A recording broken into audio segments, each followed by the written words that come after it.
It's embarrassing for me, absolutely embarrassing. The players are going to do whatever they can to get a competitive advantage.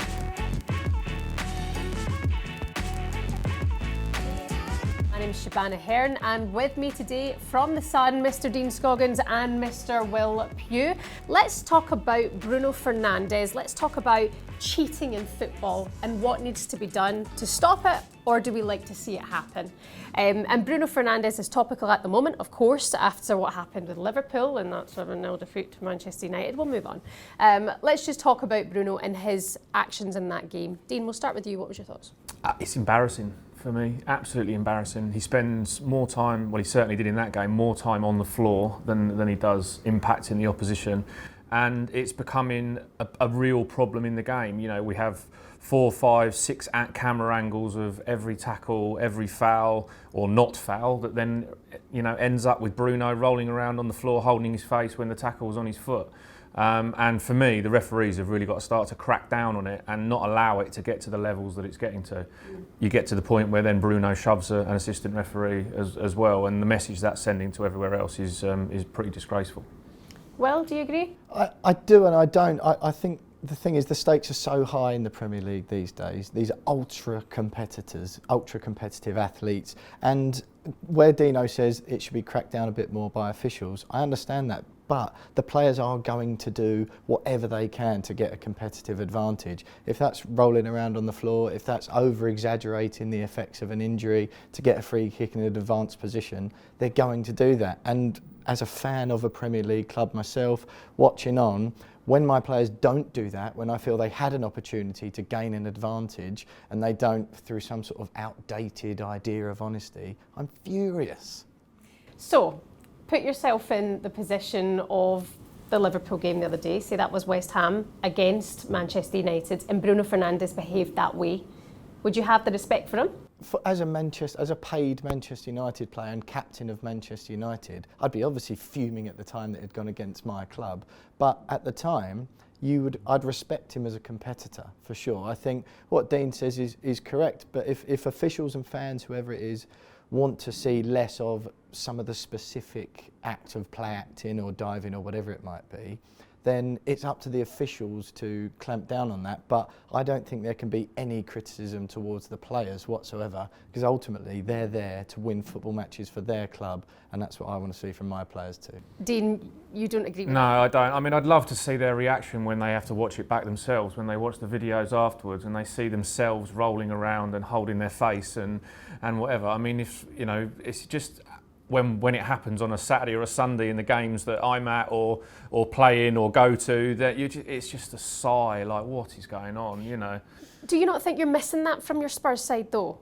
I'd like them to be better at other things first before they start throwing themselves around on the floor. But what Bruno Fernandes brings to that Manchester United side is he challenges absolutely everything. He's a busy nuisance and he gets in the ref's face, and sometimes that adds advantage to Manchester United's play. Do you not think if Spurs had a Bruno? I think there's a different way to do it. I think there's a different way to get in referees' ear, if you like, and challenge refereeing decisions. I'm all for winning penalties when there's a foul to be won.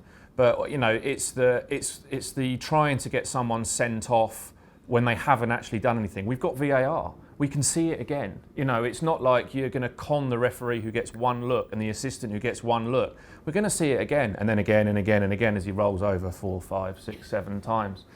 Do you not think that the action, the exaggeration, potentially makes VAR look at incidents that it may not have done before? That's a good point, Will. So if someone's running down the wing, they get grazed along the chin, if they just carry on running, no one's going to look at it. If they go down holding their face, rolling around all over the place, the fans are up, all of a sudden the people in the VAR office and the referee are going, oh, hang on a minute, something's happened there, we need to have a look at that.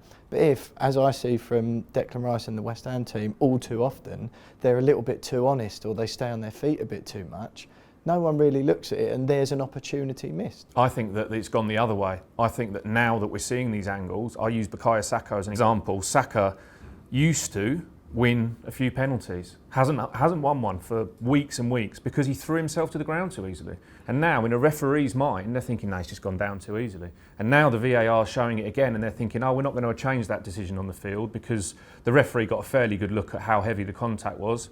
Let's just play. So why has Bruno Fernandes got away with it so long? Because we've seen it since his arrival. I don't think he has got away with it. I think he's actually, the referees, I think, are actually in their minds knowing what he's like. And therefore, some of the decisions might go against them because of that. I actually think that Bruno's antics, for want of a better word, are really, really costing Man United at key times. And the weekend was a prime example of how poor it was. I think with Fernandes, and there seems to be a pattern, right? The bigger teams tend to do that sort of thing a little bit more, the darker arts, shall we say.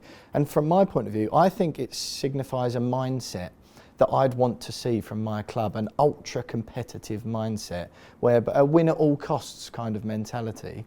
And, okay, every now and then you might have opposition managers going, oh, it was a dive, he's a cheat, it's a disgrace. You might have fans on Twitter, on radio, on TV, phoning up, saying what a disgrace it was. But ultimately, you said how they feel about when they look back at these incidents.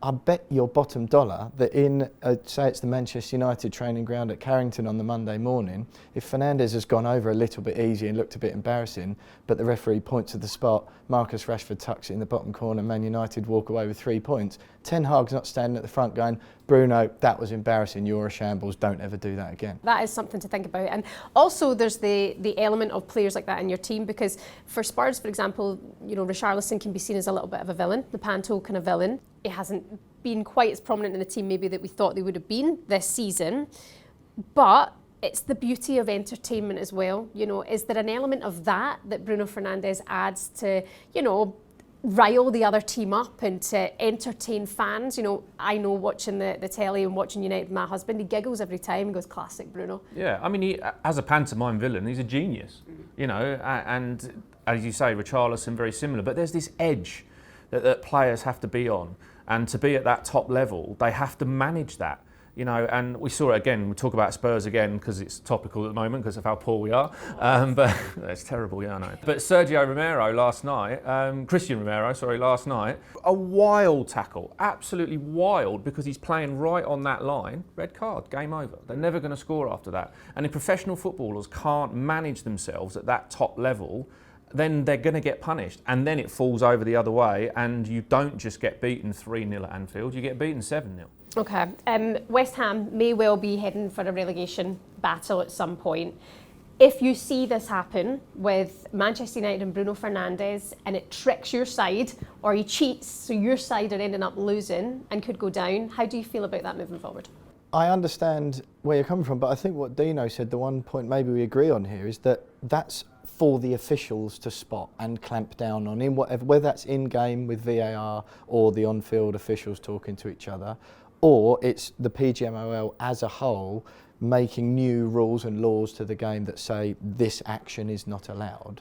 It's for the official to clamp down on it. If the players get away with it, obviously I'll be furious and you feel cheated and all that sort of thing. But by the same token, if West Ham stay up because Jared Bowen makes the most of a bit of contact in the penalty area, we win a pen and one of our 15 designated penalty takers knocks it home, then we stay up, then you're equally pleased. It's for the officials to determine what is and isn't allowed. And then they'll have to be consistent, and that's the difficult thing. There was an act of simulation recently in the Women's Super League, Spurs against Manchester United, where Ella Toone, Lioness hero, was sent off. It should have been a red card, but Sumanen, the Spurs player, ended up rolling around holding her face.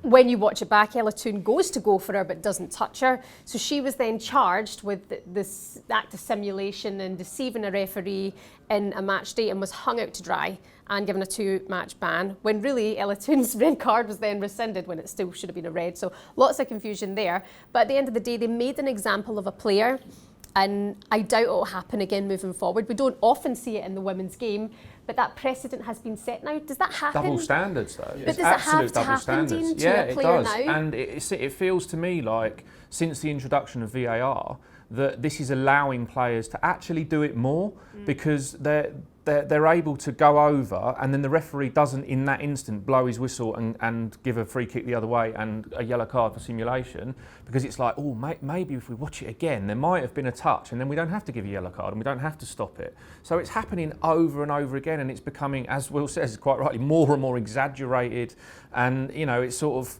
it is becoming pantomime. And you know, I personally don't want to watch that. I want to watch the best team win, and yes, let's take it right to the edge of competitive spirit and competitive nature, but let's see the best team win by scoring the best goal, not by who's the best at falling over. As a Manchester United fan, find it embarrassing week in, week out to see Bruno Fernandes rolling around, holding his face, holding his knees and acting like he's been shot. So for that reason, I have to agree with you on this, Dean. I think something has to happen. He has to be made an example of now to stop it happening going forward. Sorry, Will. I'll let you off.